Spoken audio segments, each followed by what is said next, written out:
Hello, everyone, and welcome to the next episode of the Jank Think Tank. We're so glad that you could drop by. I'm so glad you could join us. This channel, we discuss, deck techs, combos that are on the janky side and not so much the competitive form. A lot more casual gameplay. Today, we're just going to jump right into it. I'm going to pull up another one of my personal decks. This one is going to be along the same lines as the last time. Last deck we had was God Eternal Ketra with a lot of Enter the Battlefield triggers. This one, we're going to be sticking to Mono Blue. God Eternal. Yeah, Mono Blue. God Eternal Kefnet. It's a legendary zombie god that costs 2 generic, 2 blue. Flying, you may reveal the first card you draw each of your turn as you draw it. Whenever you reveal an instant with sorcery card drawn this way, copy that card and you may cast that copy. The copy costs 2 generic less to cast. Then it has the typical secondary effect that all the God Eternals have, which is whenever God Eternal Kefnet dies or is put into exile from the battlefield, you may put it into its owner's library, third from the top, and it's a 4/5. So first off, 4 mana for a 4/5 is pretty good value on its own. Oh yeah, especially that and flying. Yes, so it's a blocker. It's a good attacker. Just overall, I think it's a really well-designed card. Mm-hmm. So, as I said, we're going to jump right into it. This is the deck. You guys can see it on the screen. Not nearly as many creatures as the last one. God Eternal Ketra was mostly creature-based. This one, I wanted to stick with a lot more spells and sorceries, since that was what God Eternal Kefnet's ability focuses on. So first one we have are 1-drops. First up on the 1-drops, we have Mystical Tutor. For those who don't know what a tutor is, when we say it in Magic, a tutor is something that allows you to search for a card inside of your deck, put it either onto the top of your library or put it into your hand. It's essentially a card searching card, so to speak. But Mystical Tutor costs 1 blue for an instant. Search your library for an instant or sorcery card and reveal that card. Shuffle your library, then put the card on top of it. The reason why I put this card in the deck is because, 1, it's putting it on top of your library. So you do this at the end of someone's turn. Put the card that you search for on top of your library. The next turn, God Eternal Kefnet's on the battlefield. You go to draw that card, and you can instantly make a copy of it from his ability. It's pretty decent. You're so modest. It's pretty decent. It's pretty decent. Next up, we have Opt. For an instant, scry 1, look at the top card of your library. You may put that card on the bottom of your library. Draw a card. And that's something that you'll see a lot, Josh, in this deck is just a bunch of card draw, as kind of how the name of this, or what I've named this deck anyways, to imply. The name that I've called it is Ready, Aim, Draw. Kind of like the old Midwestern thing. The pew, pew, pew. Yeah, and we're going to see how many cards I draw every time the word draw is said. This is how many times we've said the word draw, and I'm going to draw it again and again. And again. Just keep going. Because you'll have to be careful, because there are a couple cards in this deck that, I'll just show you. Where'd it go? Well, I guess I'll talk about it. We'll find it later. We'll get there, and then I'll be punished. Yeah, they specifically say, oh, there it is. Anticipate. Go ahead and skip over to this one for an instant. Haha, instant. Sorry, that was a really dumb joke, but it made me laugh. Anticipate. 1 in the blue for an instant. Look at the top 3 cards of your library. Put 1 of them into your hand and the rest on the bottom of your library in any order. This card is specifically not saying draw. You are still getting card advantage, but you are not getting that keyword there. And there's a couple of them throughout the deck that you'll see. Okay. Anyways, Preordain. It's 1 mana for sorcery. So like Opt was 1 mana for an instant for scry 1, then draw.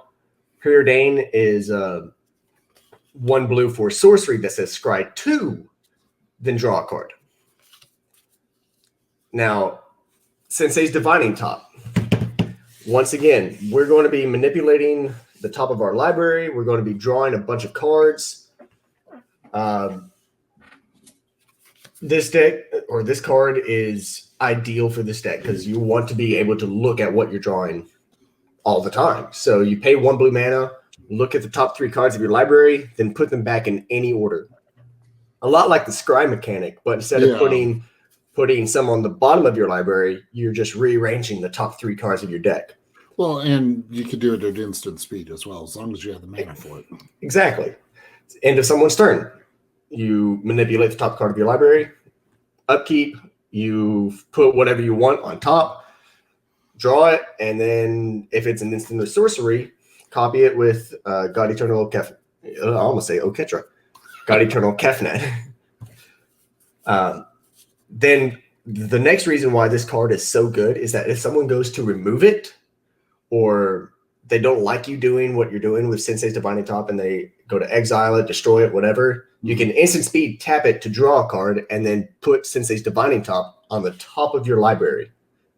So it evades any form of disruption.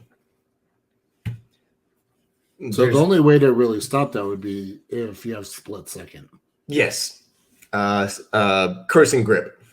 Yep. Curse and Grip is ideal for I think it's one of the only things that can get rid of Sensei's Divining Top. I could be thinking wrong, but anything with split second. So we'll go ahead and explain split second for those who don't understand. Split second basically states that when you cast this spell, nothing else can go on the stack. So that's the last card that can be cast until it resolves. Mm-hmm. So Curse and Grip specifically gets rid of artifacts and enchantments. You Curse and Grip somebody's Sensei's Divining Top, and if someone tried to counterspell it, they technically couldn't because split second evades, or they can't cast any spells after. Yeah. In response to Curse and Grip. Sudden Spoiling is another split second card that I can think of off the top of my head. So there's actually within all of Magic's card database, if you will, there are only 16 cards that have split second. Mm-hmm. Very few. Yep. Very few. Next up, we have Swan Song. Swan Song is one of my favorite counter spells in all of Magic because it specifically says 1 blue for an instant, counter target enchantment, instant, or sorcery spell. It doesn't counter creatures. It's very important to note. It does not counter creature spells. It's enchantment, instant, and sorceries. But someone tries to play something like an Omniscience. I mean, you wouldn't have any personal experience with Omniscience at all. No personal experience whatsoever. Game Night's episode of the fans. Which, check it out. It was a fun game. Josh and Jimmy and Millie did such an amazing job. It was a blast. But anyways, that's not what we're talking about here. Swan Song. Counter target enchantment, instant, and sorcery spell. They go to cast something like Windfall or Wheel of Fortune. Wheel away a hand. Or a better thing to do with it is something like Cyclonic Rift. Cyclonic Rift's a really good one. And Tormenting Voice. In addition to cast the spell, they have to discard a card to draw however many. So they go to cast it, they have to discard a card. You cast Swan Song. Not only do they not get the card draw from the spell, they just ditch something out of their hand. Oh yeah. You can be a little inventive on how you cast a spell. There are cards that say sacrifice a creature in addition to casting the spell. Yeah, yada. And they have to still meet that requirement. Yep. And the second part of it is once it counters the spell, its controller creates a 2/2 blue bird creature token with flying. So you're not being horrible. Like, I know I just canceled your overloaded Cyclonic Rift. But here's a bird. Here's a bird. And they're sitting there going, Oh. They just have that re moment. Just exactly. Yeah. Moving on. 2 drops. Anticipate. We've already discussed Anticipate. Brawl, Chief of Compliance. First creature we have other than our commander that we've discussed. Brawl, 1 and a blue for a legendary creature human wizard. Instant and sorcery spells you cast cost 1 less to cast. Whenever a spell or ability you control counters a spell, you may draw a card. If you do, discard a card. I almost chose Brawl as the commander for this deck, but compared to Kefnet, I thought Kefnet's ability was a little bit more powerful than Brawl's. So I kept him definitely better for the 99. Yeah, I definitely kept him as 1 because there are a lot of counter spells in this deck. We're in mono blue. Of course, we're going to be countering spells. Of course. Yeah, so not only do you get to counter people's spells, you get some kind of advantage from it. Drawing card, discarding card. You get that filtering effect. Yeah. Speaking of counter spells, we have the OG right here. 2 blue, instant counter target spell. That's what it does. It's a good one. Folio of Fancies, 1 in the blue for an artifact. Players have no maximum hand size. Oh, God. Because I'd be having to discard the hand size right now. Mm-hmm. You have to be discarding a lot of cards. We're drawing a lot of cards throughout this deck, guys. That's the main theme of this deck. So having no maximum hand size is wonderful. The only other card that I would have put in here that does that would be Mind Stone and Reliquary Tower. Had a brain fart for a second. Actually, I got a better one for you. That would be almost the trade-off. Vessel, not Mind Stone. Sorry. So the trade-off, Venter's Journal. The only reason why that one may not, Folio of Fancies beats out Venter's Journal. Venter's Journal's a 5-drop, but Venter's Journal, you have no maximum hand size, but it does say at the beginning of your upkeep, you gain 1 life for each card in your hand. Yeah, that would definitely be thrown in here. Yeah. I didn't. I just didn't. I don't know why. There's 20,000 cards in Magic's history, and they're still adding more. I mean, hell, does that Tall Time come out? So Folio, by the time when I made this deck, Eldraine had just dropped. And so Folio of Fancies was on my brain. So that's more than likely why I put it in here, along with a second effect, the second and third effect. So first off, players have no maximum hand size. That's everybody. Then you may pay 2x and tap it. Each player draws X cards. Important note. When it has that double X mana cost, it's essentially having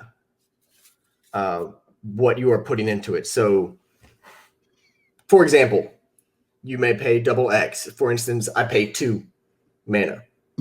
Tap it. Each player draws 1 card because of the double X mana rule. Oh, okay. So if you pay 4 mana, tap it. Each player draws 2 cards. Now, if you do something like you only have 3 mana, and you pay 3 mana, tap it. Each player draws X cards. Each player draws only 1 because it's rounded. It's rounded down. If it was rounded up, it would be disadvantageous for everybody. Honestly, it'd be banned at that point. Yeah, and it should be because you are getting the maximum amount of feedback or input or output, so to speak, for minimum input. Yeah. So, and then the third ability, 2 in a blue, tap it. Each opponent puts a number. Sorry, my brain decided to stop reading, for example.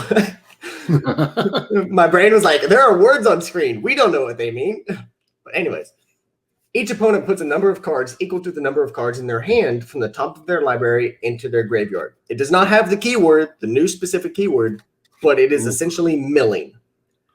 So you fill everyone's hands. You're like, yeah, we're a group hug. Yeah, everybody loves card draw. Now get rid of your cards. That is disgusting. Yeah, and that's another sub theme I put in the deck was milling because milling is hilarious. And Don't at me. It's tricky to pull off in Commander. So it really is, because normally with milling, you're targeting one person. Mm-hmm. And that you're essentially earning that person's ire. So you're becoming a one-on-one battle in a 4-way pod most times. Hashtag arch enemy. I like it. Moving on. We're not gonna delve. We're just gonna return that joke back to Josh and move on. Yeah. Next up, we have Into the Royal. Into the Royal is 1 in the blue to return target non-land permanent to its owner's hand. It does have a kicker cost.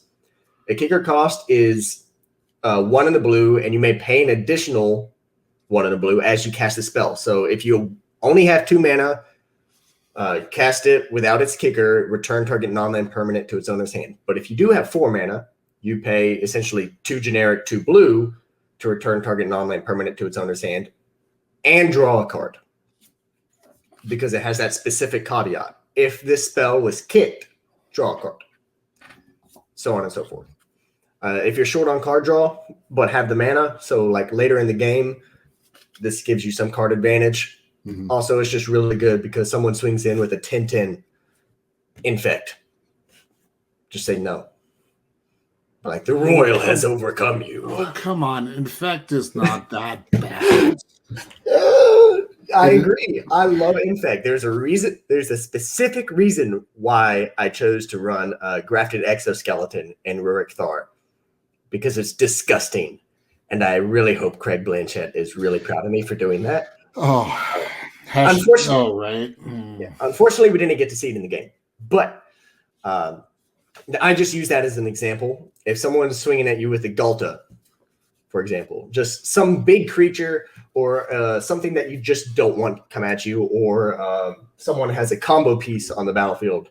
Mm-hmm. So like a Krark Clan Ironworks, for example, it's one of their combo pieces, and they start going off. You can return it to their owner's hand to kind of slow them down. Yeah.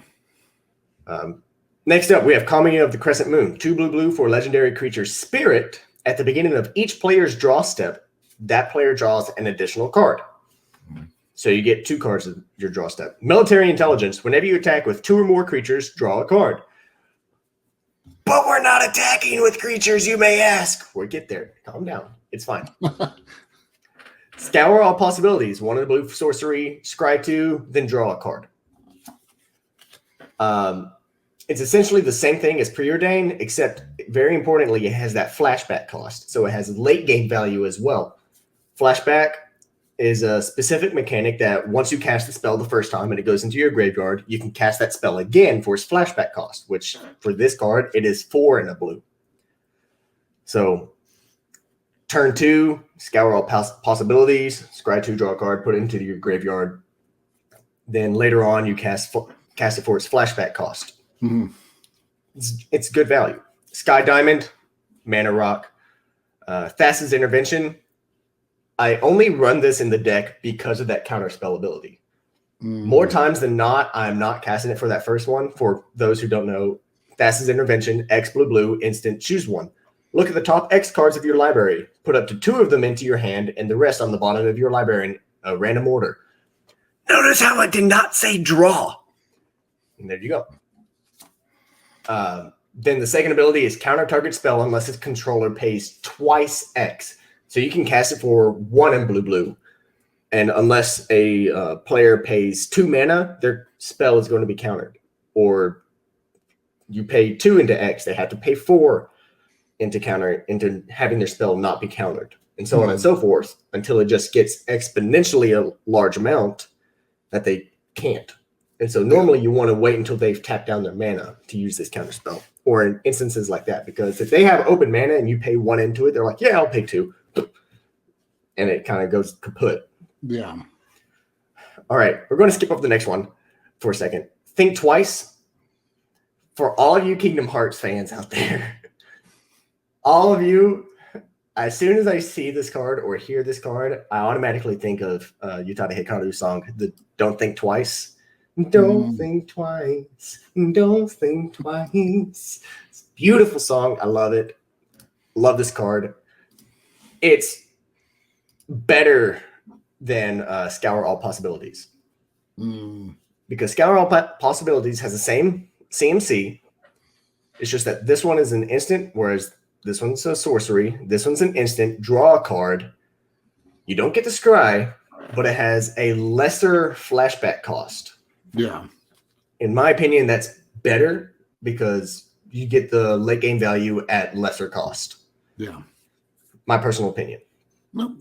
Now, Thing in the Ice. Oh, Thing in the Ice. So with this deck specifically, we're going to be casting a lot of small spells or copying spells based off our commander.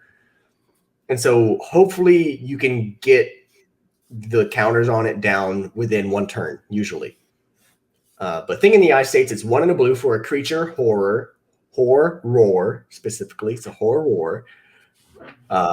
Defender, Thing in the Ice enters the battlefield with 4 ice counters on it. Whenever you cast an instant or sorcery spell, remove an ice counter from Thing in the Ice. Then, if it has no ice counters, transform it. And once it flips, if I can get it to pop up, there we go. It transforms into Awoken Horror. Creature Kraken Horror.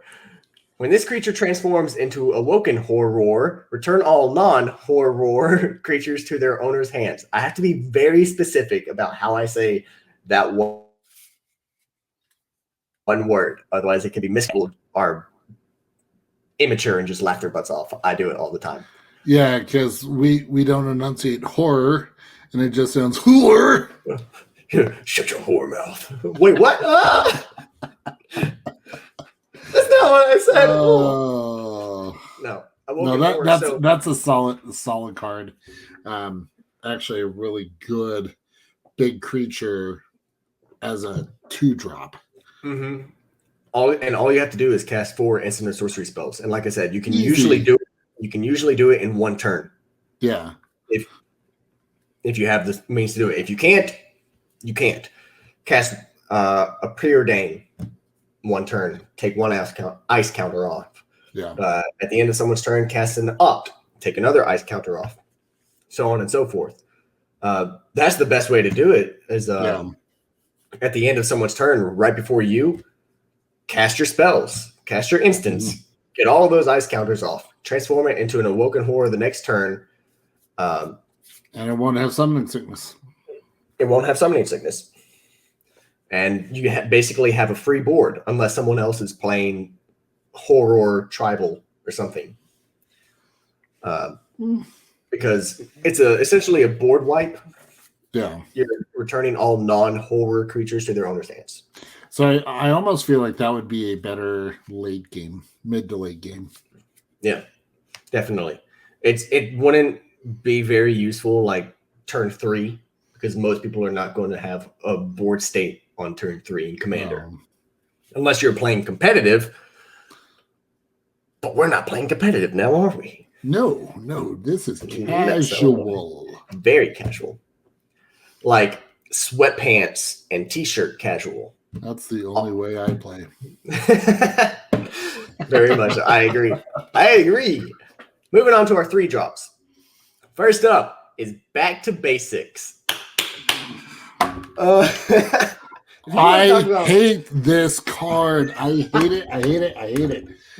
Oh, we are in mono blue. So it's 2 and a blue. Non-basic lands do not untap during their controller's untap phases.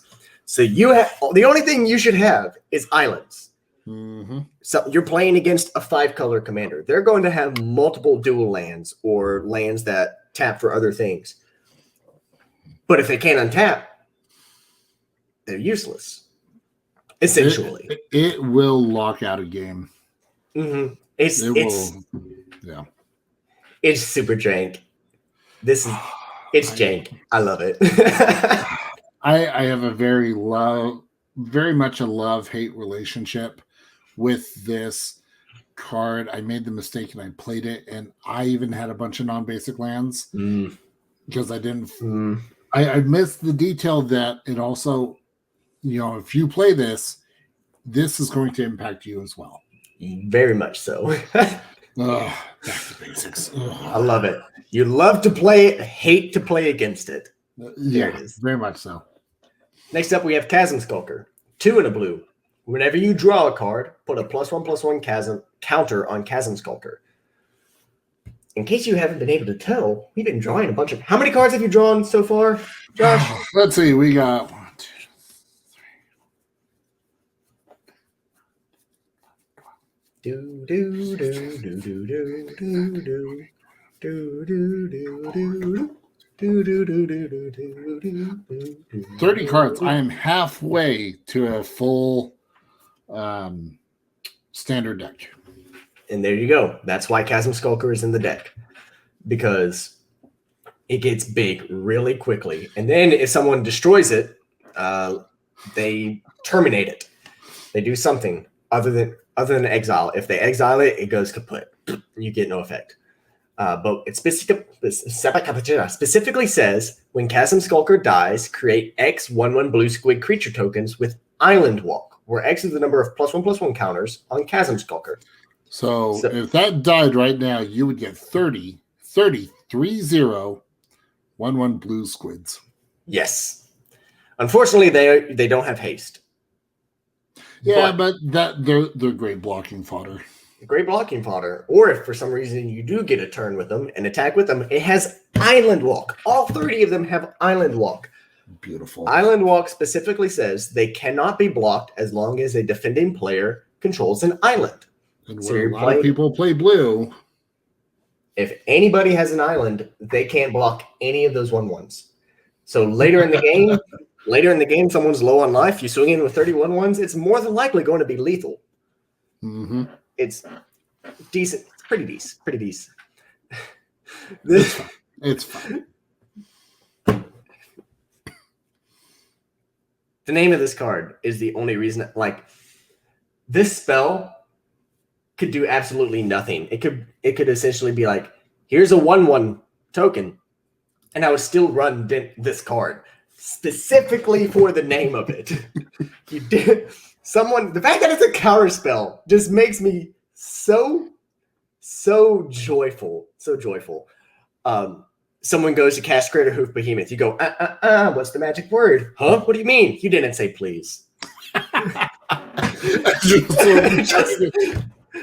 Okay, so I would absolutely love to see like you play this against Josh Lee Kwai when he plays Vidalcan Rory. Josh, what's the magic word? What do you mean? You didn't say please. And then you see him have a small mental breakdown. He's like, I can't catch things that flash anymore. Oh no.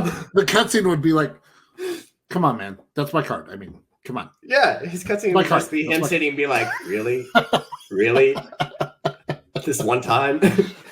Oh man. It's great. So specifically, it's 1 blue for an instant counter target spell. Its controller puts the top 3 cards of their library into their graveyard. So not only does it counter spell, it mills them 3. Yeah. So, I love that. Yeah. I hilarious. need more of those.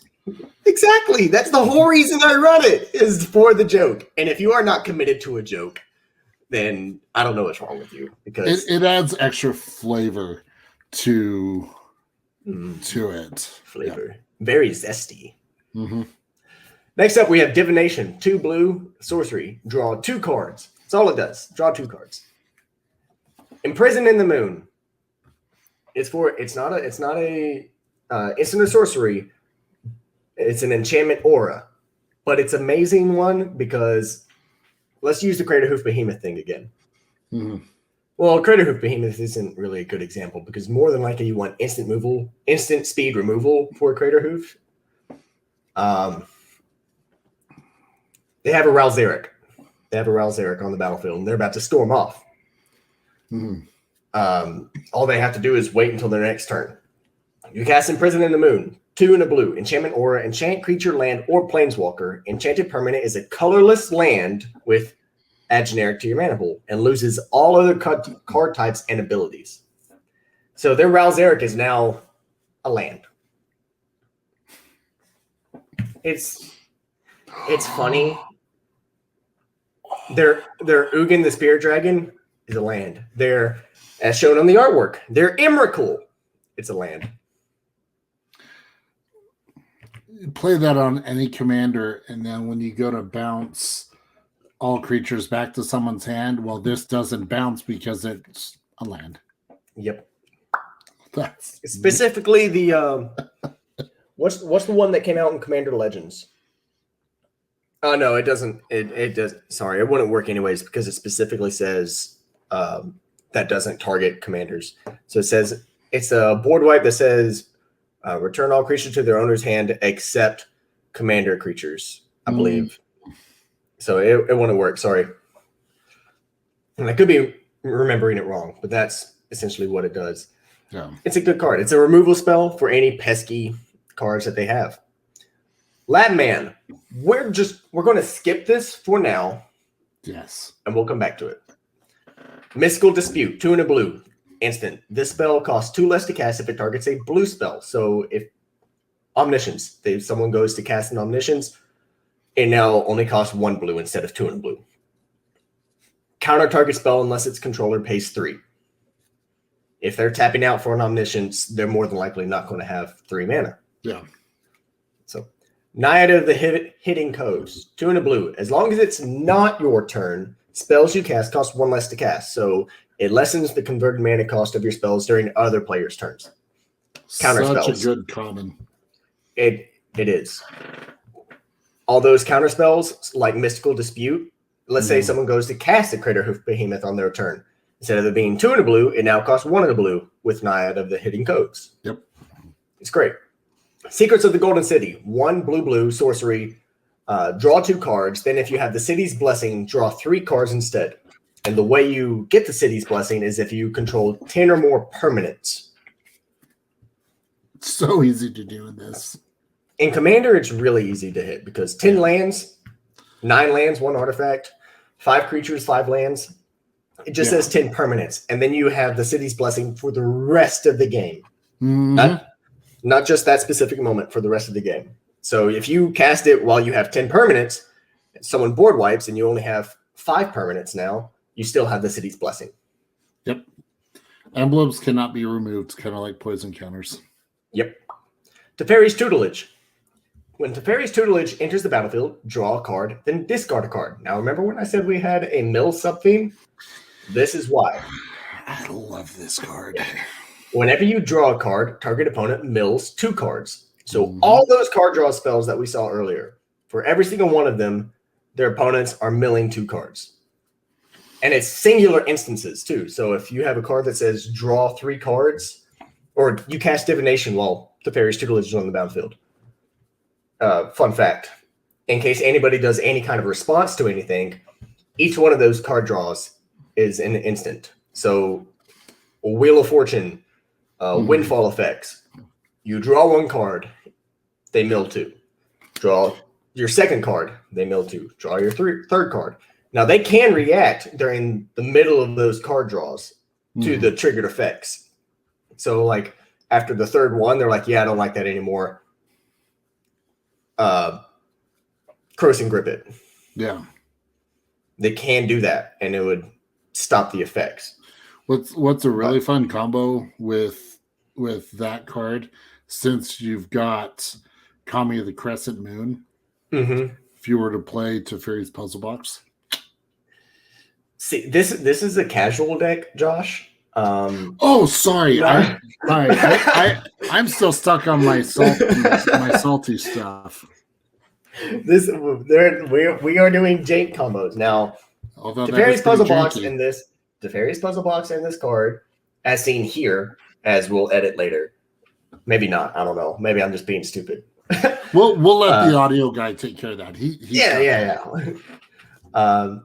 Teferi's Puzzle Box and Teferi's Tutelage is dumb. And that's all I'm going to say about it. It's dumb. I say it's dumb because I've had it happen to me. I Cue flashbacks. I run that in many decks. So yes. Tragic Lesson. Not only does it draw you cards, 2 and a blue, instant, draw 2 cards, and discard a card unless you return a land you control to its owner's hand. the artwork is flavorful because it's Kefnet. Like, oh, the artwork is Kefnet, and cool. Our commander is God Eternal Kefnet. So,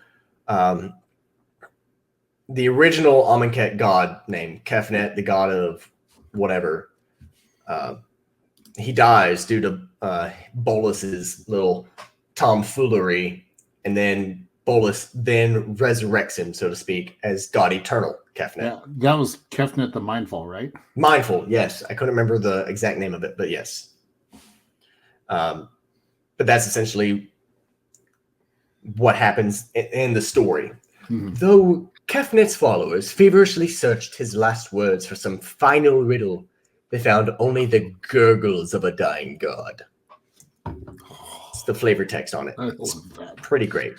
So for those of you who are wondering, when we talk about flavor text, a lot of it's going to be those quotes that you see under the rules text within the box. Mm-hmm. Usually italicized, unless they are reminder text. Reminder. Well, no. There are specific instances where, like, the flavor texts aren't italicized. Oh, yeah. And I'm trying to remember an instance where they aren't, but I can't think of any off the top of my head. So I'm just we'll find that and save that for next episode. Exactly. Going back up, we have Sword of Body and Mind, 3 mana. This is one of these swords. Whenever anybody refers to a sword, they're referring to Sword of Fire and Ice, Sword of Body and Mind, Sword of Feast and Famine, Sword of War and Peace. Usually they are 2 color coordinated swords, so to speak. So white and red, red and black, white and blue was one of the new ones. Mm-hmm. This one is specifically blue and green. It does not have the color green in its cost whatsoever, but it's just implied. A crypt creature gets +2/+2 and has protection from green and blue. Whenever a equipped creature deals combat damage to a player, you create a 2/2 green wolf creature token. That's it. See you guys. No, there is more than that. Wait. I think you're right. The 2/2 wolf is great alone. Always love me a good doggo. But the second effect is why I put it in here, because it says that player mills 10 cards. Equip this to God Eternal Kefnet. Or heck, you could equip it to your 2/2 green wolf creature token if you really wanted to. No, attach it to a squid. Let's be honest. Yes, attach it to one of your squid. One of your Chasm Skulker squids with Island Walk. Do it. Heck, just equip it to Chasm Skulker itself. It's a 30/30 anyways, so dead. Someone goes to someone else is playing Into the Royal. They go to bounce something equipped with a Sword of Body and Mind to your hand. They can't because it has protection from blue. Course and Grip wouldn't do anything. Course and Grip for the creature. You can Course and Grip Sword and Body and Mind. You can get rid of the sword, not the creature. Yep. And that's usually how it goes, is someone gets rid of the sword and then has to get rid of the creature. So the one we skipped over earlier, also known as Labman, specifically named Laboratory Maniac. If you would draw a card while your library has no cards in it, you win the game instead. So normally with a deck that is milling or you are drawing a lot of cards, you run the risk of decking yourself. Which is you run out of cards in your library, you go to draw one, and you lose. That's usually how milling works. That's why mill is such an effective strategy in things with lesser decks like Brawl or Standard. Because you're not only denying them the cards and resources, once they get to where they can't draw any more cards, they lose the game. But Labman specifically states that if you would draw a card while your library has no cards in it, you win the game instead. So keep drawing those cards. Heck, all those mill effects that say target player mills 3 cards or 2 cards, you could target yourself if you really wanted to. Yeah, appearing to be your best. Yeah, if you have Labman on the battlefield and you're down to like your last 10 cards, mill yourself. Why not? Go out on your own terms. Heck, if Labman's not on the battlefield, go out on your own terms. Mill yourself out. Do it. I've done it before. Go out with a bang. Yep. Fun fact, I actually milled myself out, or I decked myself with Ruric Thar once. That was fun. I did the same thing with Xeris the Writhing Storm, but I have... Was it Xeris? No, it was Sisay Weatherlight Captain. But I have Jace Wielder of Mysteries. And the same thing, I'm drawing. Yes, this is going to be the joke all episode. I'm not going to lie. Just every single one. Yeah, so I was drawing so many cards from Sisay and all the shrines that I had Jace out there and ended up, drawing myself for the win. Man, I love it. Oh, makes me feel good. Yes, but I've Corvold the Dragon King, the Dragon Noble from Eldraine. I've milled myself out with him. I lost, but I did it specifically to deny someone the win. I love doing that. Yeah. Instead of just scooping yourself, just kill yourself. Or let me rephrase that. That may come across wrong. Anyways, if you can go out on your own terms, do it the Jimmy Wong way. Go out on your own terms. Go out with a bang.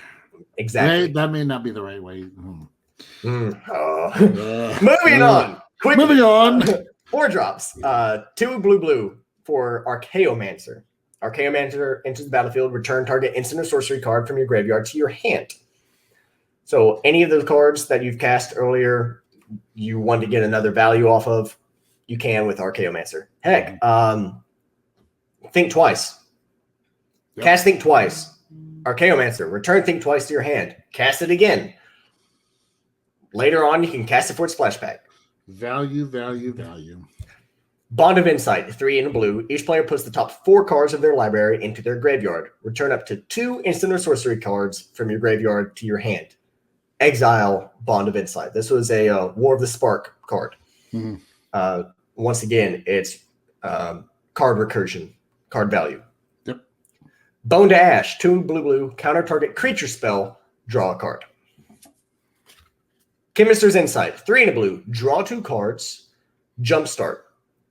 The Jumpstart's a very interesting mechanic because it's a lot like Flashback, but instead of just paying the converted mana cost, you also have to discard a card. So like with Think Twice, or a better example is Scour All Possibilities, because it's originally 2 CMC, but then if you want to cast it for its flashback cost, it's 5 CMC, or the flashback cost is 5. Yeah. Whereas with Jumpstart, you're casting it for its original converted mana cost, in this case, 3 blue, 4, along with discarding a card to draw 2 cards. It's a lot like the same mechanic, but slightly different. So, Engulf the Shore, 3 blue for an instant. Return to their owner's hands all creatures with toughness less than or equal to the number of islands you control. Oof.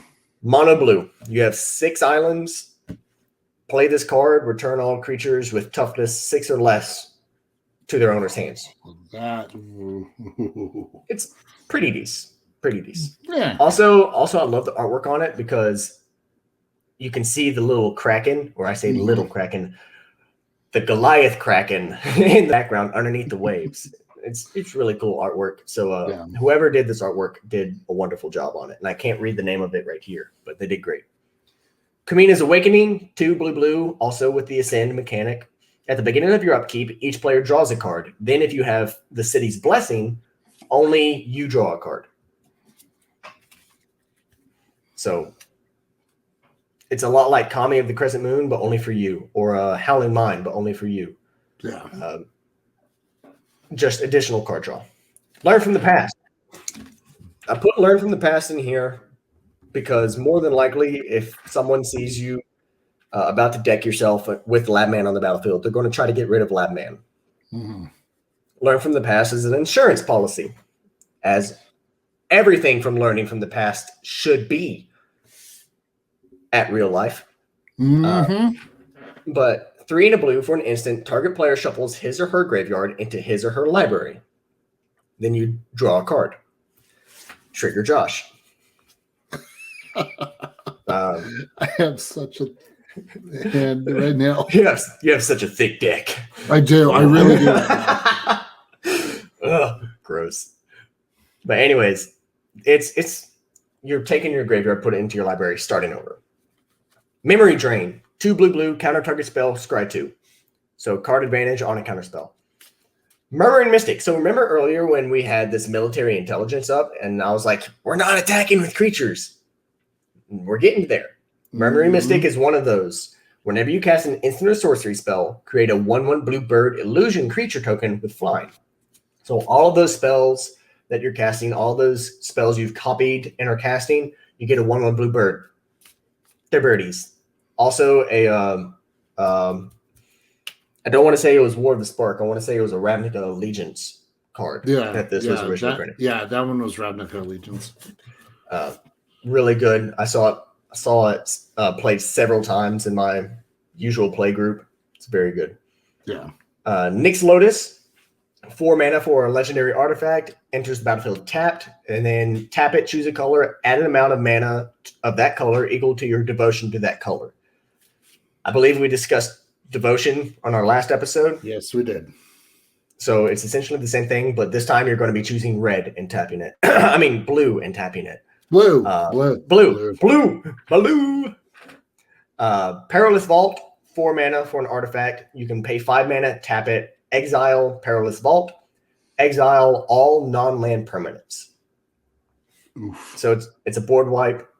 It's a very good board wipe on an artifact, because instead of destroying creatures, it exiles them instead. And most times, exile is a lot worse than death triggers. Yep. And for those of you, if you haven't caught on, exile means you remove it from the game. You don't get it back. Usually. There are a few cards that say you can return things from exile back into play, like a lot of the Eldrazi and stuff. But more than likely... Usually, but that's very few and far and in between. I'm actually in the works of building an exile tribal devoid deck. Fun fact.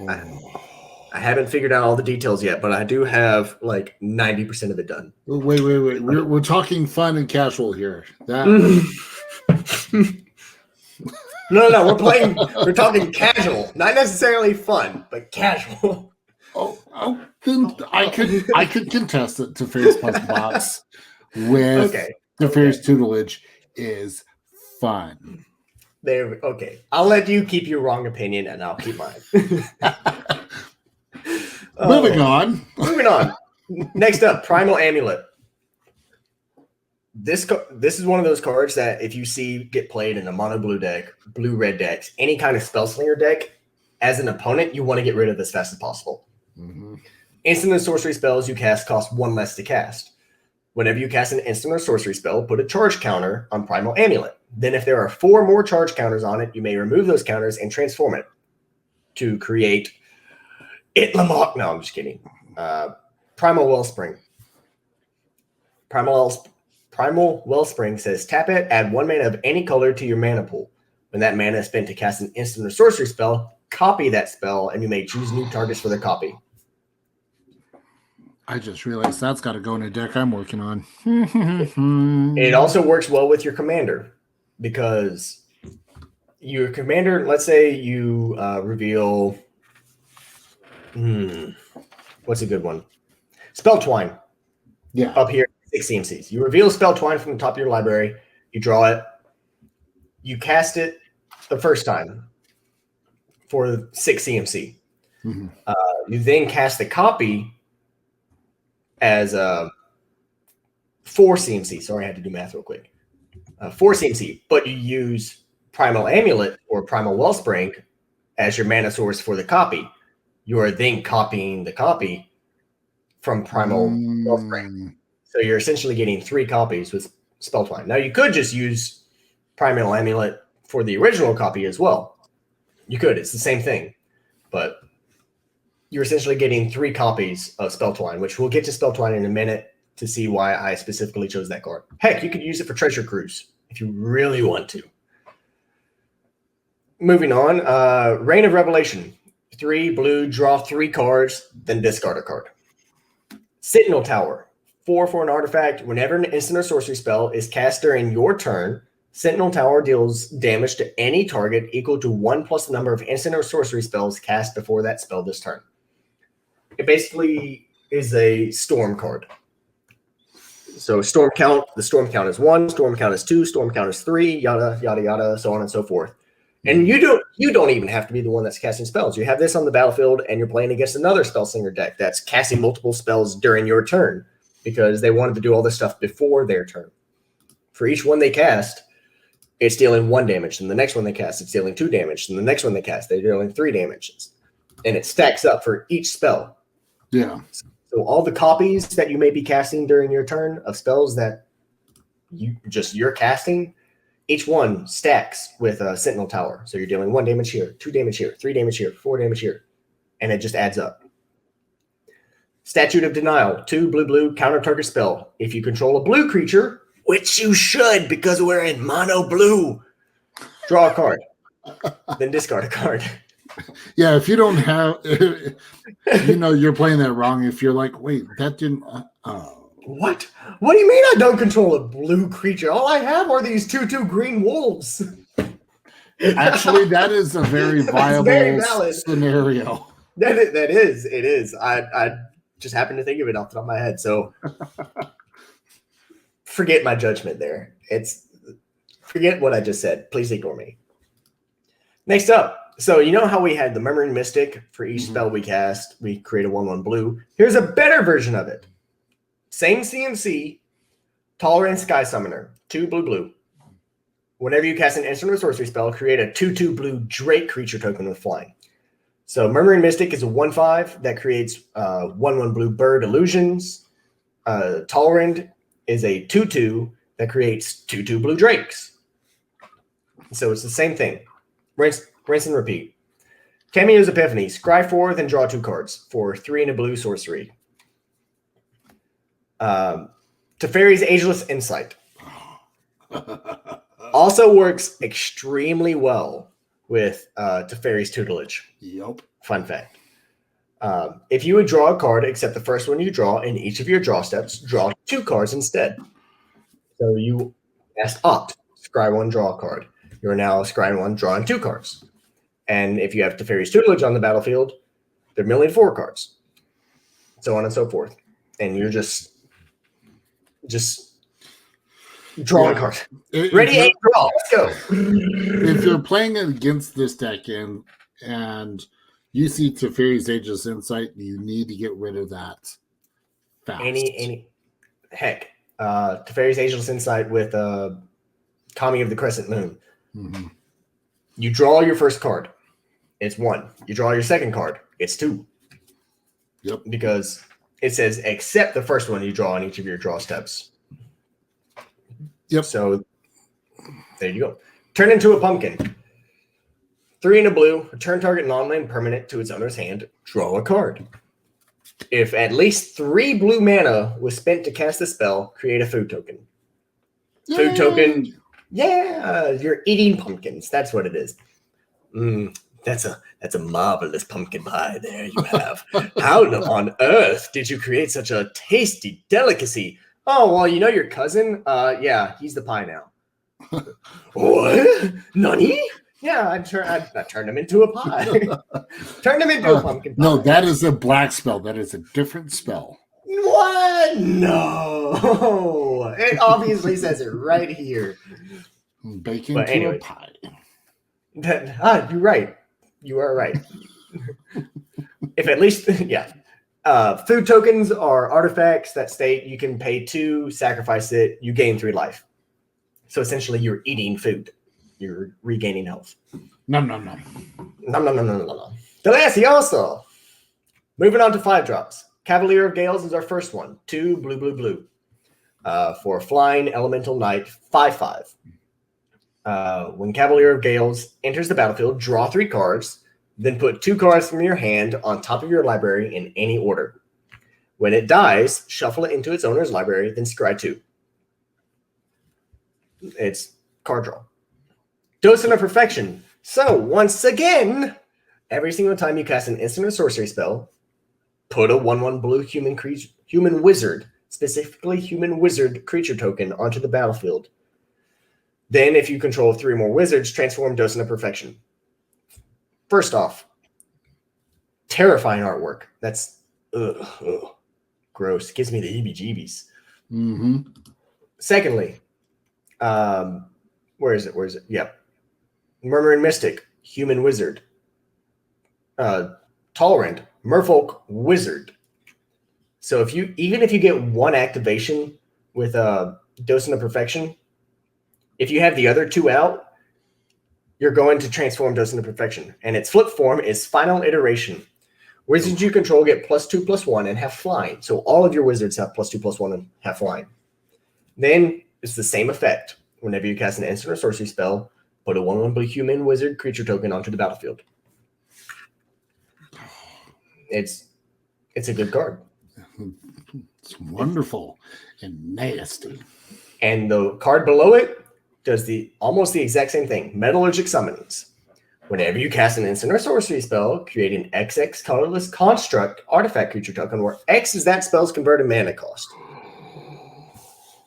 Ooh, gross. I dig it. Yep. So every instant or sorcery spell you cast, if it's a 1 CMC, you get a 1/1. 2 CMC, you get a 2/2. 5 CMC, you get a 5/5. So on and so forth. Mm-hmm. Then they pay 5 and 2 blue, so 7 mana total. Exile Metallurgic Summonings. Return all instant and sorcery cards from your graveyard to your hand. Activate this ability only if you control 6 or more artifacts. So you control 6 artifacts, you can return every single instant and sorcery card in your graveyard to your hand to then cast again. It's not only it creates creatures, creates tokens, it's a recursion effect on a card. Yep. Wonderful. And all those cards that we're drawing, all that stuff, Psychosis Crawler has great synergy with, because whenever you draw a card, each opponent loses 1 life. Psychosis Crawler's power and toughness are each equal to the number of cards in your hand. If you have a maximum hand size, it's 7. It's always going to be a 7/7, unless you somehow have no cards in hand. Then it's a 0/0 and it dies. But unfortunate.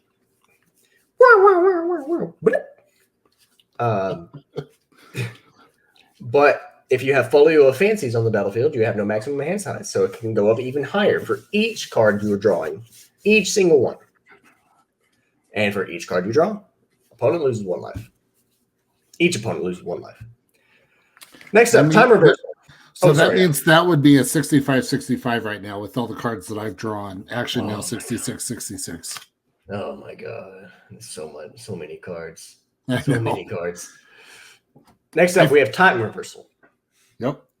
I keep cutting you off, and I feel bad. No, you're good. It just, I hope as people are watching this, they're seeing the theme of the deck, and that's why I've been doing what I'm doing. I didn't want to add another one to my right. Hand.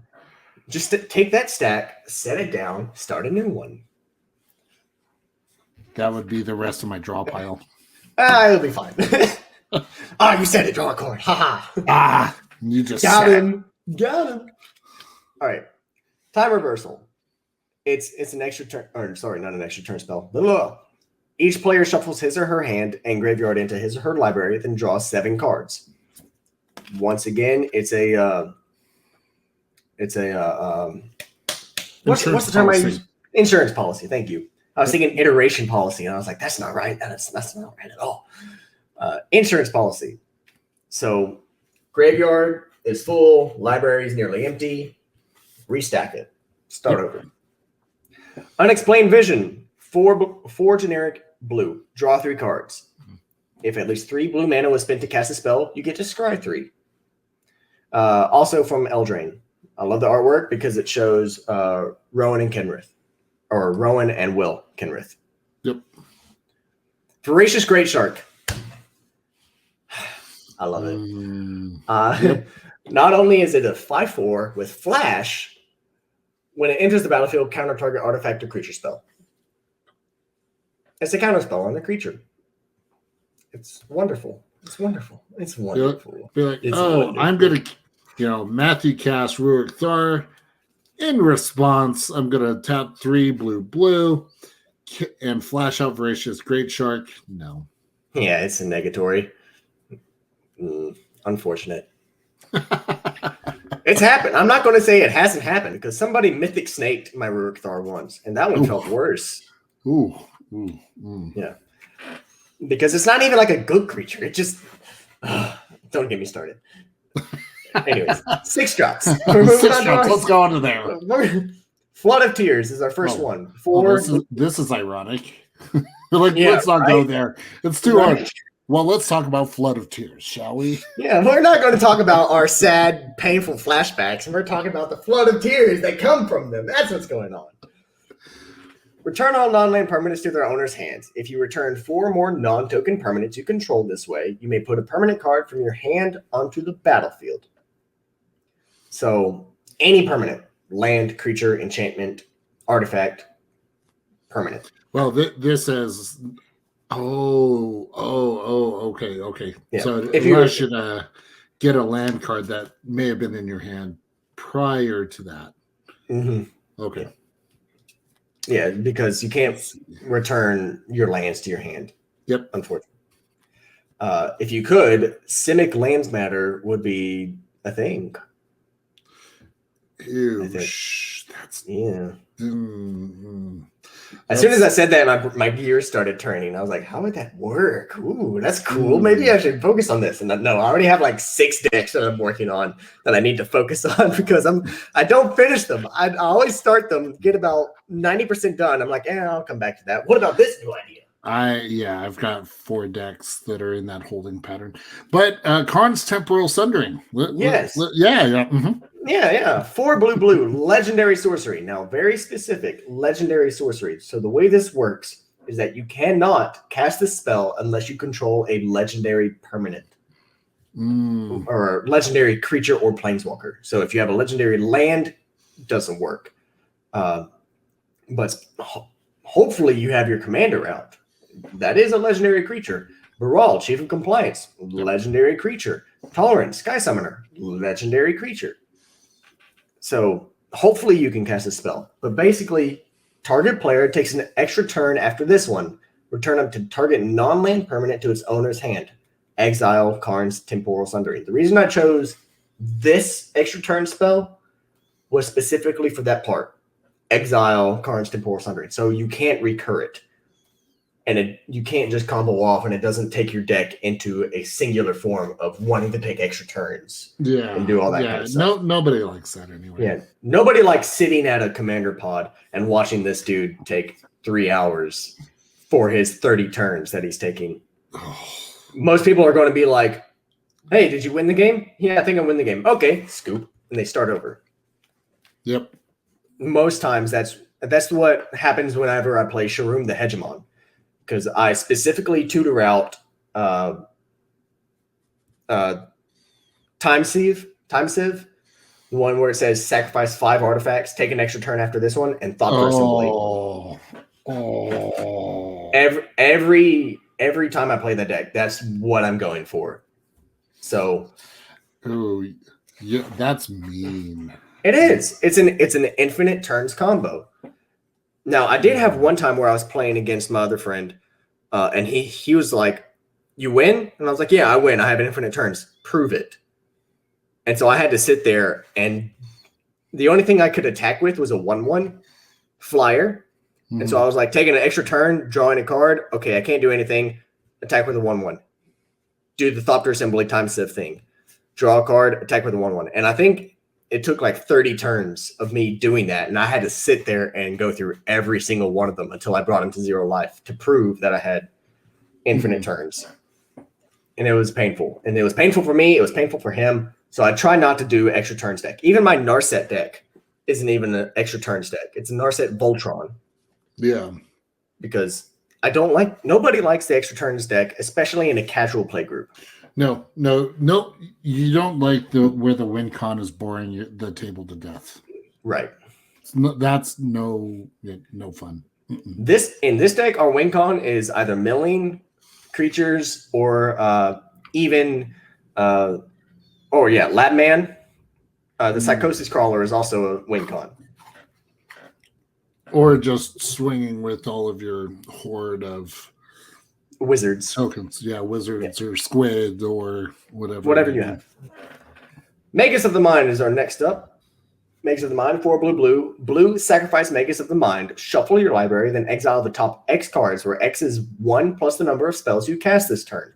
Until end of turn, you may play those cards exiled this way without paying their mana costs. So you storm off during your turn, you cast 4, 5, 6 spells. Pay blue, sacrifice Magus of the Mind, redo your library, exile the top 6 cards of your library. You can cast them for free. Yep. Next up, Opportunity, 4 blue for an instant. Target player draws 4 cards. I've used this to finish out opponent with milling. Mm-hmm. They got down to like 3 cards left, and I cast Opportunity, made them draw 4. If they can't draw 4, they lose the game.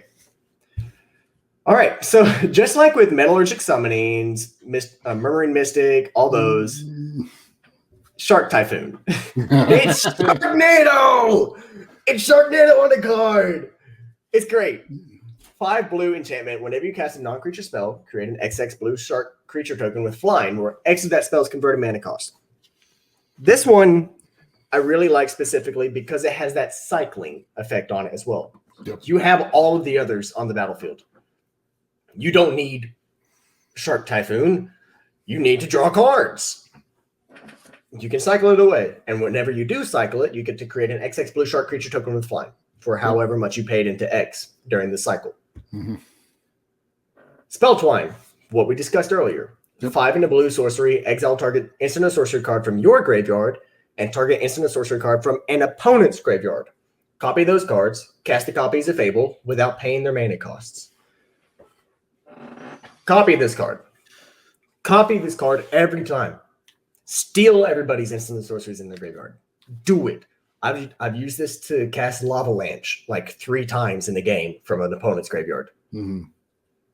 Because I copied this. It was wonderful. It was wonderful. Love it. I didn't have to. I did. Because I could. Oh, that's why we play Magic. Because we can. Because we can.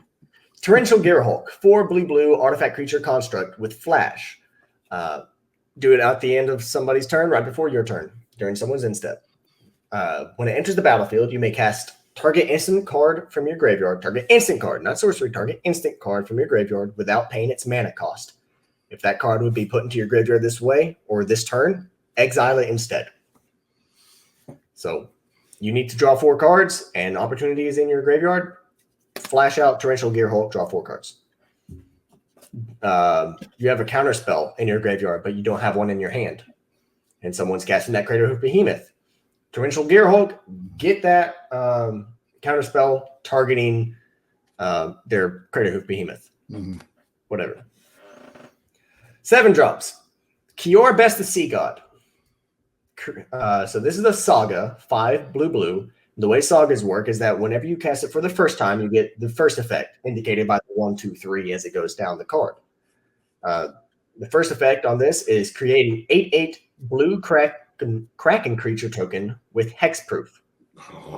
So you're basically, the first time you cast this, you're putting 7 mana for 8/8 on the board with hexproof. So they can't remove it that easily unless they Cyclonic Rift.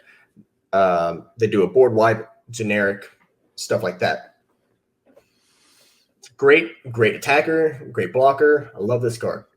During your next upkeep, you get the second effect, which is tap all non-land permanents target opponent controls. They don't untap during their controller's next untap step. So a player has an army full of tokens or creatures or one specific big creature with flying or unblockable that's going to attack into you next turn.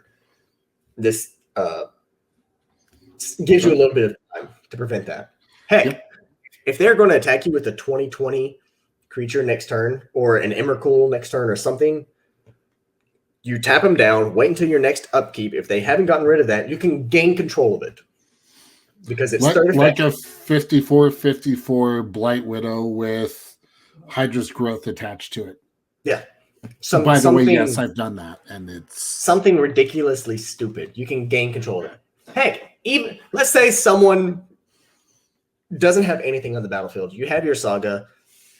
Another opponent's tapped out. This person doesn't have anything. Then boom, they play their commander. You get to gain control of their commander if you really want it to be rude. If you really wanted to be mean, gain control of gosh, I'm trying to think of a good example. It was a Jeskai commander that Wedge played on one of the game nights. It was a Voltron. That's roll a 6-sided dice or choose an opponent at random. Ruhan. Or is it Ruhan? Yes. No, Ruhan of the Fomori is the Bant one. That's the one that Wedge played because remember it kept hitting Jimmy. Because they'd roll the dice and it would keep hitting Jimmy. I felt so bad for Jimmy on that episode. This saga would work really well if you were able to take control of Coma, Cosmos Serpent from Call Time. Because then you're getting Coma's ability of, at the beginning of each upkeep, creating the 3/3 Serpent Coil the token. Serpent creature token. And then you could just sack that and make it lock out the game. Yep. Just tap stuff out. Tap around. Wonderful card. Sphinx of the final card. Been talking a lot. Sphinx of the final word. 5 blue creature Sphinx. Sphinx of the final word cannot be countered. Flying, hexproof. Instant and sorcery spells you control can't be countered by spells or abilities. Oh. Someone goes to counterspell your counterspell? Nope, can't do it. Someone goes to counter your Karn's Temporal Sundering? Can't do it. Someone goes to counter your Spell Twine? Can't do it. Someone goes to get rid of Sphinx of the final word because it's being an absolute nuisance? Can't do it. Can't do it. It's hexproof. Hexproof. It's a wonderful card. Ooh. What you got? Dig it? Yeah. Yeah, that one is just Swarm Intelligence, 6 in the blue. Enchantment. Whenever you cast an instant or sorcery spell, you may copy that spell. You may choose new targets for the copy. Heck, if I really wanted to go with the mill strategy, I could have put something like oh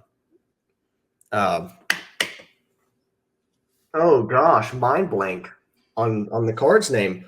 Target player mills half their library. Maddening Cacophony. That's one of them. I was thinking of the big one, the one that everybody knows that I am being stupid on right now. It's literally target player mills half their library. I'll think of it and I'll go to Gatherer. Give me a hot second while you continue on. I will find that card. Okay, we'll move on then. But yeah, any of your spells that you want copied instantly get copied with Swarm Intelligence. Copy the copy that you're casting with God Eternal Kefnet.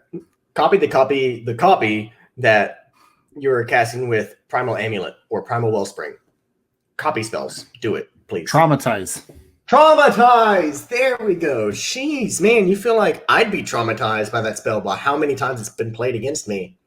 So the difference between Traumatize and Maddening Cacophony, Traumatize is 3 blue for sorcery. Target player mills half their library rounded down.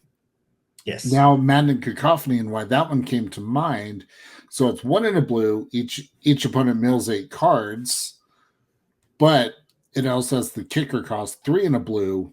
So if the spell is kicked, instead each opponent mills half their library rounded up.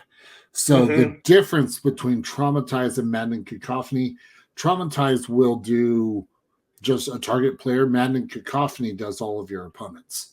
Yep. So Maddening Cacophony is definitely the meaner of the two. Yes, definitely. And you could put something like Fraying Sanity in after that. Oh my God. That's if you wanted to go the mill route. I didn't want to go the mill route with this deck because I already have a mill style deck, which is Phoenix, God of Deception. I already have that one built, so I wanted to do something different with this. Yeah, no, I like it. Yeah. Our 8 drops, we have Treasure Cruise, which is 7 in a blue, draw 3 cards, but it has the keyword Delve. So each card you exile from your graveyard while casting the spell pays for 1.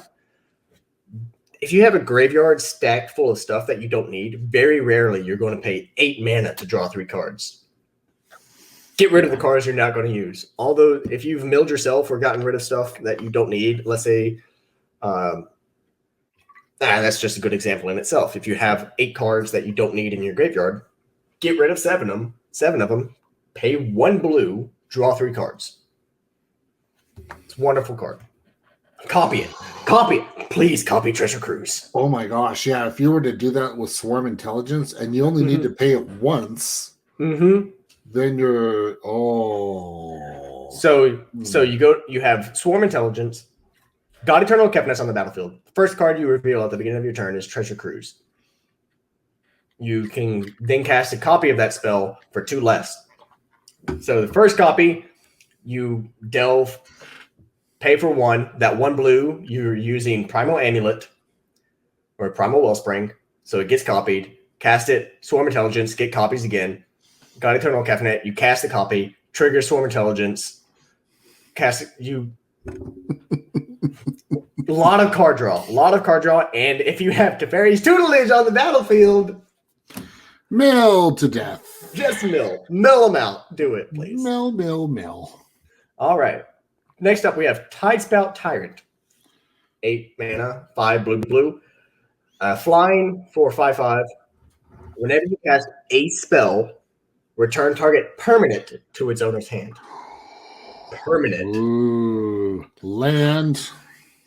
It's not land destruction. I saw a TikTok earlier that was like, if you play land destruction, go screw yourself. And I was like, this isn't land destruction. No. See, land destruction is like playing Armageddon, destroy all lands. This is just putting it back in your hand. It's not. Yeah, you can still play them. Yeah. You can still play your lands. You're or just a little behind. Hand size. Yeah, it's whatever. You have 7 lands at hand and you had to discard like 4 win cons in your deck. Okay. Not my problem. You still have your lands though. Yeah, exactly. It's great. All right, and last but not least, before we get to our land and our mana base, is our only 10 drop.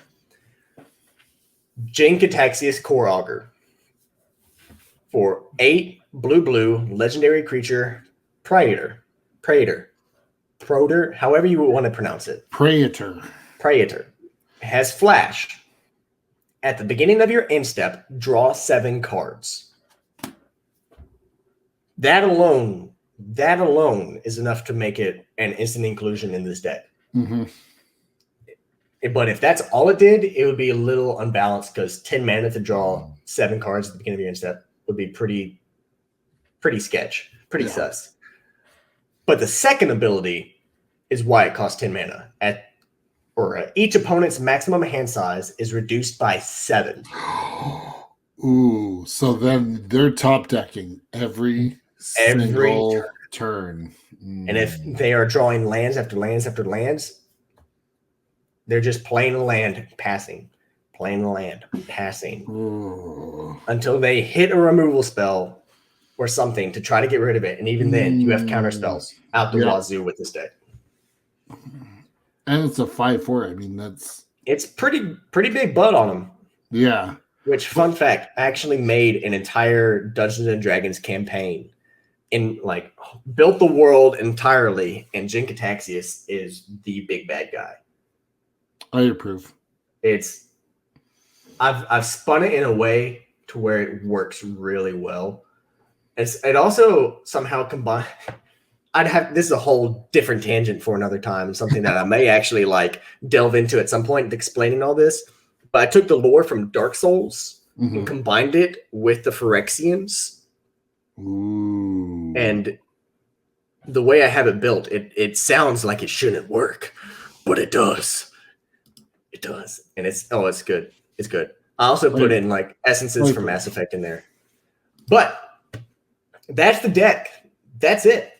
Our land base it's a little light, but if you scroll down here, most of our CMC stuff is 1, 2, 3, 4 mana cost. Yeah, I was gonna say the average CMC for everything is 3.9.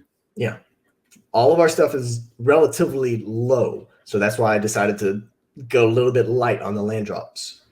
First up, we have Mystic Sanctuary. It's an island.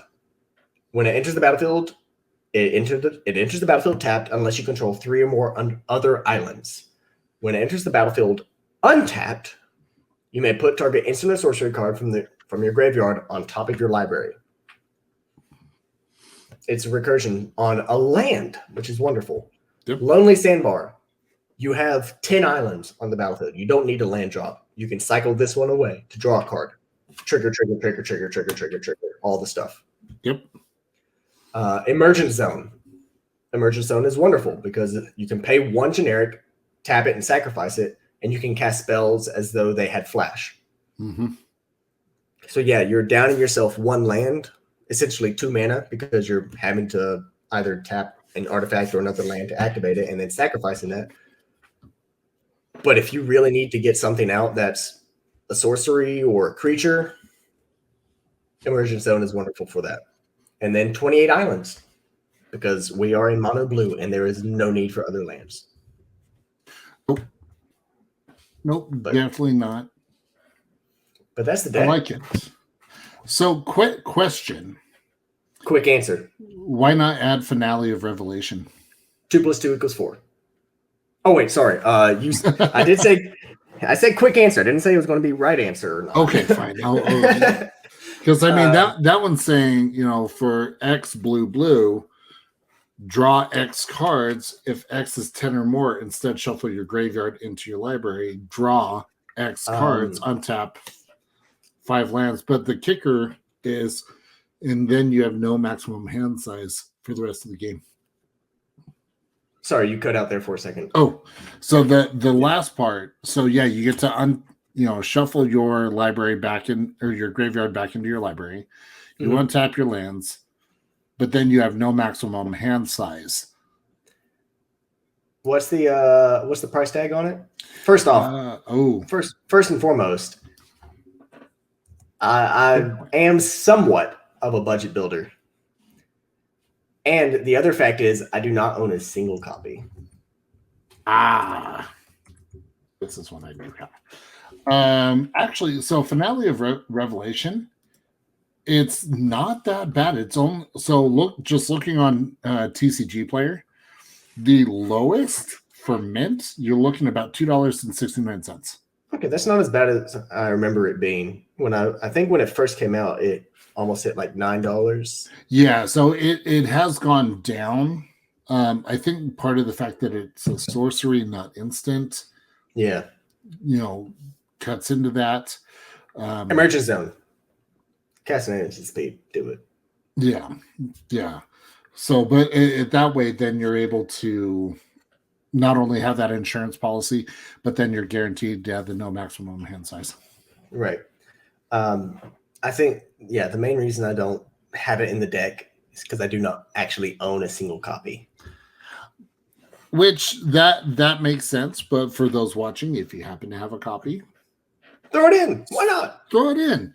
This is just my deck. If you like the idea of this deck, feel free to build it your own.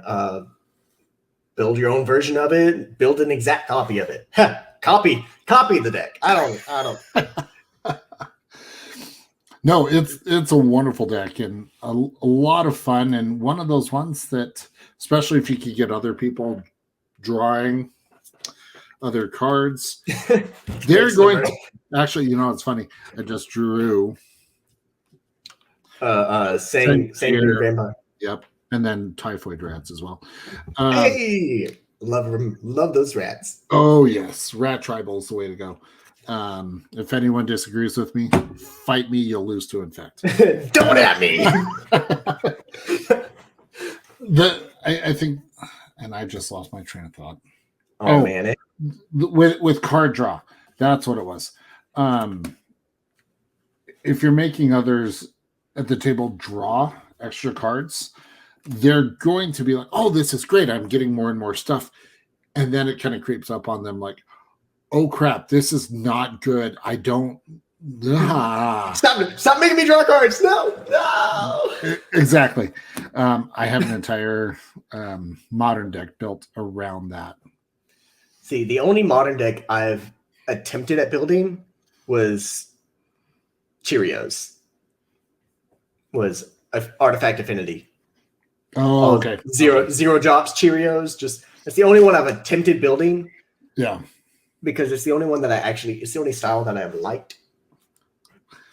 Yeah, modern decks are so expensive. Like even like playing Commander, some Commander decks, don't get me wrong, are stupid expensive. That's why I try to limit myself, and I claim to be somewhat of a budget builder. Yeah, because I don't want to fork over hundreds, 200s, thousands of dollars for a deck. Whereas with this modern is a very expensive habit. Modern decks tend to get that way. Yeah, my death by card draw is very cruel, where I'm running 4 copies of Howling Mine, 4 copies of Underworld Dreams, 4 copies of Kami of the Crescent Moon.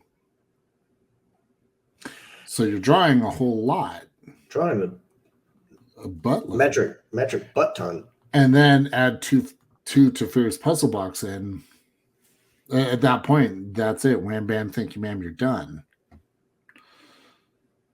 To put it kindly, yeah. It's why I mentioned Venser's Journal, because I'm getting all the life gain off of all the cards in my hand. Right. Everybody else is being punished. Right. And the only thing I have left to add for this style of deck is that on Magic Arena, I did build. If I had it open, I would pull it up. But maybe this is something I'll show later on in later episodes. Mm-hmm. I built a Simic Mill deck. And so it's based around Teferi's Tutelage, Ominous Seas, and Return of the Wild Speaker. So Ominous Seas is a card that has Cycling 2, and whenever you draw a card, put some kind of counter on it. I don't remember exactly. And then once it hits 8 counters, you can remove them to create an 8/8 Squig creature token or Kraken creature token. Yeah. Teferi's Tutelage on the battlefield, you're drawing cards, putting counters on it, drawing cards, putting counters on it, and there's cards in there like Generous Stray that whenever ETBs, draw a card. The elf druid taps for 1 green, but when it enters the battlefield, draw a card, so on and so forth. Just a bunch of Llanowar Visionary. Yes, thank you. I knew it was Llanowar stuff, something, but I kept thinking Llanowar Elves, which doesn't do that. But essentially, what you do is you have Ominous Seas, Teferi's Tutelage. You essentially bide your time until you get to that first 8. Mm-hmm. Create the 8/8. Cast Return of the Wild Speaker, targeting the second mode, which is draw cards equal to the greatest power among creatures you control, which is an 8/8. You're drawing 8 cards. Opponent's milling 16. You immediately get the 8 counters back on Ominous Seas. Create another 8/8, so on and so forth. And you repeat for however many times you have Return of the Wild Speaker. I've had opponents quit. I've completely decked out opponents. I've swung in with my army of 8/8s before. Look, 60% of the time, it works 100% of the time. So here's my idea.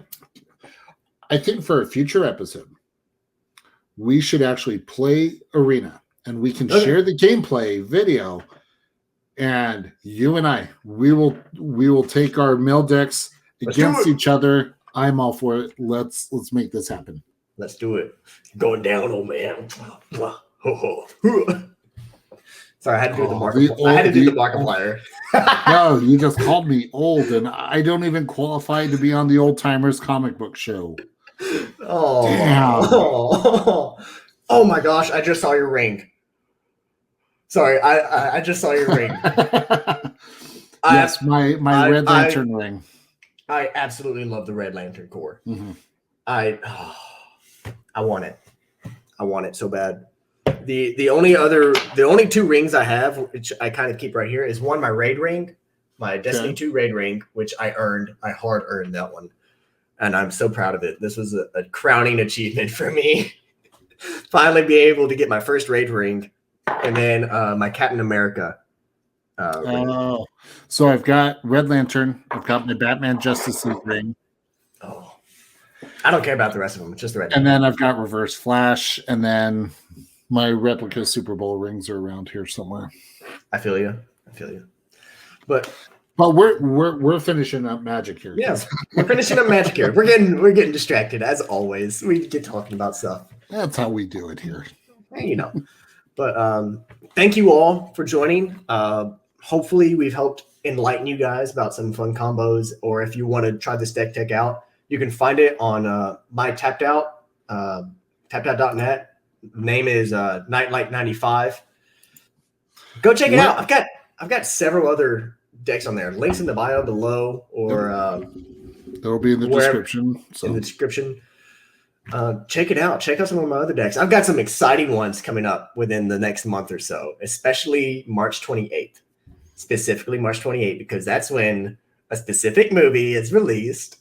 Ooh, I cannot tell you how excited I am for it, because I have been a massive Godzilla fan for years. So what he's really saying is, if you haven't clicked that subscribe button, make sure to do that. Click the bell notification so that way you do not miss out on that episode. Yes, it's going to be fun. I'm so pumped. I cannot tell you how pumped up I am. Just talking about it right now. I just want to let's go, boy. Oh, you are giddy on a whole new level of giddy. I haven't felt this excitement since I got told I was going to be on game nights. That level of excitement is what I'm feeling right now for Godzilla vs. Kong. So much you just spoiled it. Shh. What? Nothing. You didn't say anything. I said nothing. You said nothing. Straight maybe the audio guy will bleep that out. Maybe. We'll see. Sorry. I'm over here being silly. That's okay. Well, this was fun, as always. Yes, it was, as always. As he said, subscribe. Make sure you tune in next time for more fun deck techs, more fun combos. And until then, this is Light Night. Tapping out. Visit undercovercapes.com for the latest and greatest podcasts via the Undercover Capes Podcast Network. Also visit our parent company website, comiccrusaders.com, all about comic pop culture.